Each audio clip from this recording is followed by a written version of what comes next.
Ekiganiro cy'abanyamakuru eki cyabahera izoba cyatebekanitsibwa aba Sensitize Uganda obakwatanise n'aba Human Rights Uganda. Count the civil society organizations under the networks that were suspended. It's about 136 NGOs that couldn't monitor. Physical assault on journalists, institutional pressures that compromised editorial independence. Ebikuru omu kiganiro eki byabiri abanyamakuru kubagambira ebi biri kubashasha obundi abikikwasireho ebibakwasa kutungira omubazi na munonga cyahika omukurinda obugabe bwabo amagara gabo n'ebindi benshi. Mushomo kutwatunga ngo Sensitize Uganda nagize kugambira abamahurire ngo nabone n'abarwanizo bwaye bw'abantu yabareni bakora byona bashobora kwa kubikora ibintu bwegendesereza uyombe ni menya nka DPC tagambwaho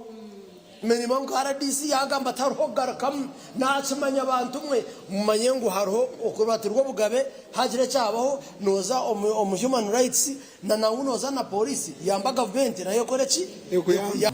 mwenite nka Uganda Human Rights Commission twagira ngo katubeta heri izoba tubaretere na different stakeholders abo kubigisha hatwasibaha n'abakoti twasiba n'aba DPP ningasha bari kutonganira government twasiba n'ebitongore bimwe ebyo kwerinda nka UPDF nka polisi civil society organizations abanyamahurire mwena twantenda kureba ite nka Uganda Human Rights Commission okutwakwegita twena from different perspectives. Omuganda abeji babugangizi n'abashomesa basima mukamarahanga abo businguzo bakireho ombibuzo bicyamukaga ranga abo kwangura ubone 18 kandi sima n'abazire banje bo kubaho ubwo MP1 kuseyimariye 6 so twine culture y'imfenurunji icyakabiri no koresa amani ngabegesa kuranga bagesa syllabus yaho umubwire batungo bwireho kumara kugaruka muri n'abana questions na n'ibindi bindi kubamanyiza gukora exams bakatunga enough practice ngo kuba ujumva bagamba practice expert. Twaza Kigarama Senior Secondary School omuri Mutoma abana nabo basima mukamarahanga abo birungi ebayikiro points 17 mu BCM nzima rahanga habiko kwasa korezo points 17 ine yo kubara government kugira ngo abonero ubwero kuherezaho kamerti ecyendezo kugira ngo buri muntu wena